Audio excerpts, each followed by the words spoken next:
16 सोमवार व्रत कथा। एक बार भगवान शिव जी पार्वती जी के साथ भ्रमण करते हुए मृत्युलोक की अमरावती नगर में पहुंचे।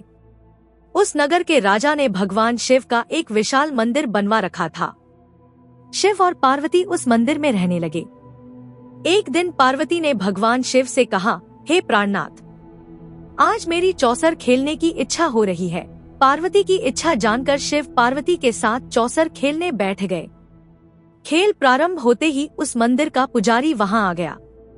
माता पार्वती जी ने पुजारी जी से पूछा कि हे पुजारी जी, यह बताइए कि इस बाजी में किसकी जीत होगी। तो ब्राह्मण ने कहा कि महादेव जी की। परंतु चौसर में शिवजी की पराजय हुई और माता पार्वती जी जीत गयी। तब ब्राह्मण को उन्होंने झूठ बोलने के अपराध में कोढ़ी होने का श्राप दिया। शिव और पार्वती उस मंदिर से कैलाश पर्वत लौट गए। पार्वती जी के श्राप के कारण पुजारी कोढ़ी हो गया। कुछ लोगों ने राजा से पुजारी के कोढ़ी हो जाने की शिकायत की तो राजा ने किसी पाप के कारण पुजारी के कोढ़ी हो जाने का विचार कर उसे मंदिर से निकलवा दिया। उसकी जगह दूसरे ब्राह्मण को पुजारी बना दिया। कोढ़ी पुजारी मंदिर के बाहर बैठकर भिक्षा मांगने लगा। कई दिनों के पश्चात स्वर्गलोक की कुछ अप्सराएं उस मंदिर में पधारी और उसे देखकर कारण पूछा। पुजारी ने निःसंकोच पुजारी ने उन्हें भगवान शिव और पार्वती जी के चौसर खेलने और पार्वती जी के शाप देने की सारी कहानी सुनाई। तब अप्सराओं ने पुजारी से 16 सोमवार का विधिवत व्रत रखने को कहा।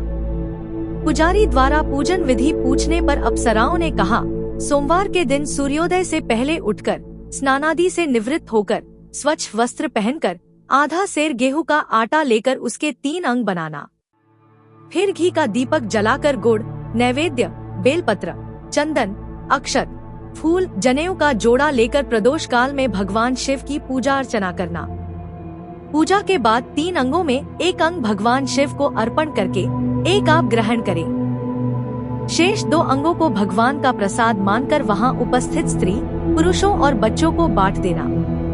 इस तरह व्रत करते हुए जब 16 सोमवार बीत जाए तो 17वें सोमवार को एक पाव आटे की बाटी बनाकर उसमें घी और गुड़ मिलाकर चूरमा बनाना।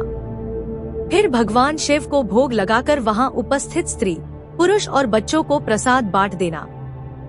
इस तरह 16 सोमवार व्रत करने और व्रत कथा सुनने से भगवान शिव तुम्हारे कोढ़ को नष्ट करके तुम्हारी सभी मनोकामनाएं पूरी कर देंगे।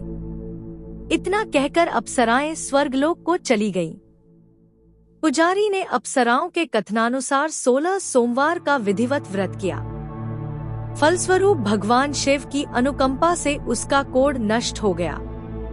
राजा ने उसे फिर मंदिर का पुजारी बना दिया। वह मंदिर में भगवान शिव की पूजा करता आनंद से जीवन व्यतीत करने लगा। कुछ दिनों बाद पृथ्वी का भ्रमण करते हुए भगवान शिव और पार्वती उस मंदिर में पधारे। स्वस्थ पुजारी को देखकर पार्वती ने आश्चर्य से उसके रोगमुक्त होने का कारण पूछा तो पुजारी ने उन्हें 16 सोमवार व्रत करने की सारी कथा सुनाई। पार्वती जी भी व्रत की बात सुनकर बहुत प्रसन्न हुई और उन्होंने पुजारी से इसकी विधि पूछकर स्वयं 16 सोमवार का व्रत प्रारंभ किया।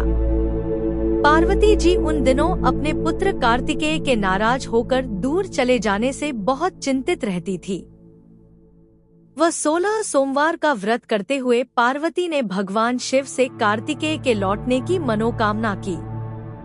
व्रत समापन के तीसरे दिन सचमुच कार्तिकेय वापस लौट आए।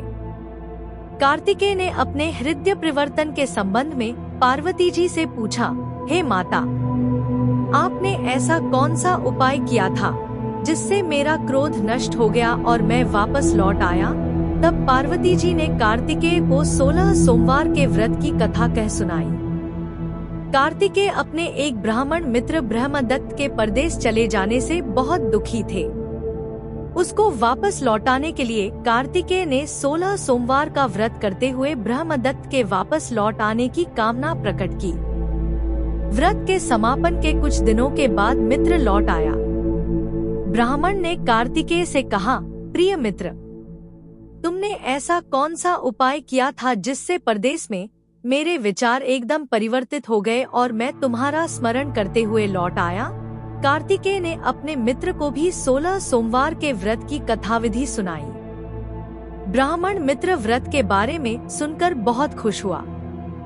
उसने भी व्रत किया।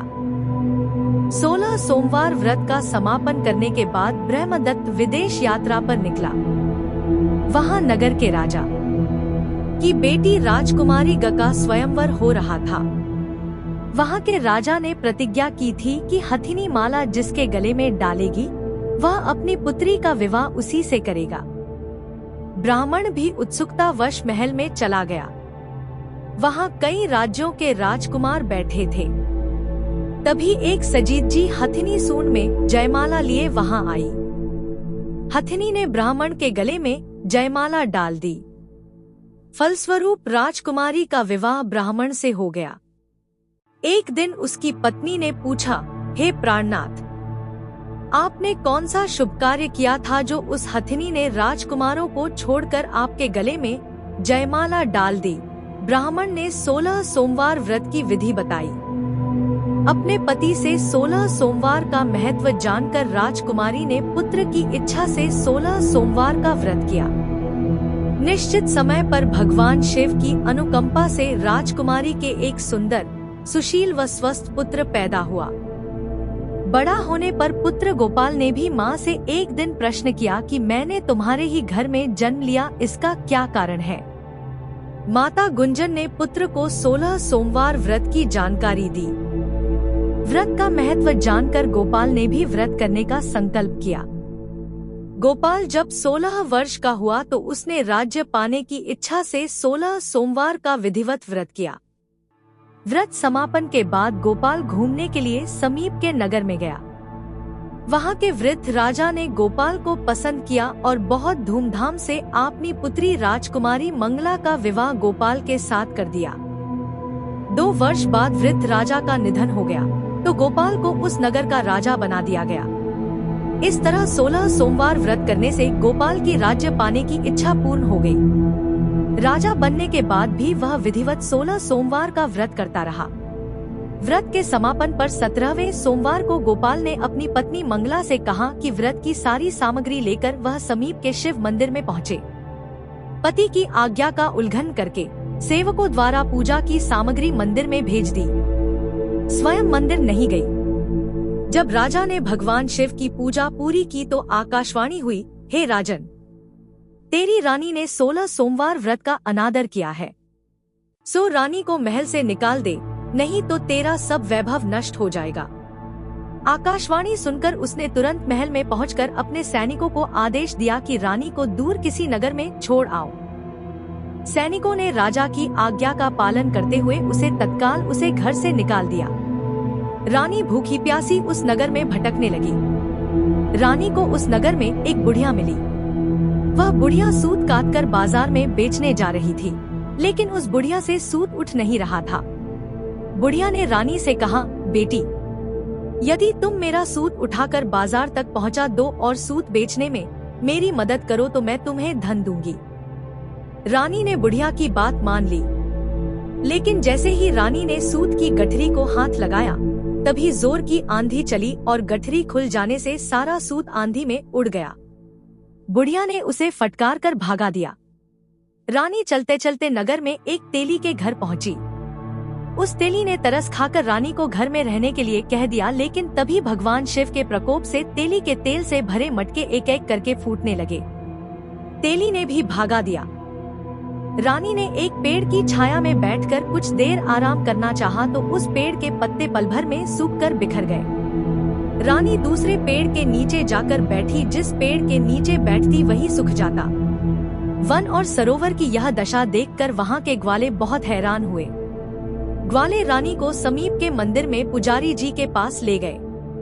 रानी के चेहरे को देखकर ही पुजारी जान गए कि रानी अवश्य किसी बड़े घर की है, भाग्य के कारण दर दर भटक रही है। पुजारी ने कहा, अब तुम कोई चिंता नहीं करो, कल सोमवार है और कल से तुम 16 सोमवार के व्रत करना शुरू कर दो। भगवान शिव अवश्य तुम्हारे दोषों को क्षमा कर देंगे। पुजारी की बात मानकर रानी ने 16 सोमवार के व्रत प्रारंभ कर दिए। रानी सोमवार का व्रत करके शिव की विधिवत पूजा अर्चना की तथा व्रत कथा सुनने लगी। जब रानी ने 17वें सोमवार को विधिवत व्रत का समापन किया तो उधर उसके पति राजा के मन में रानी की याद आई। राजा ने तुरंत अपने सैनिकों को रानी को ढूंढकर लाने के लिए भेजा। रानी को ढूंढते हुए सैनिक मंदिर में पहुंचे और रानी से लौटकर चलने के लिए कहा।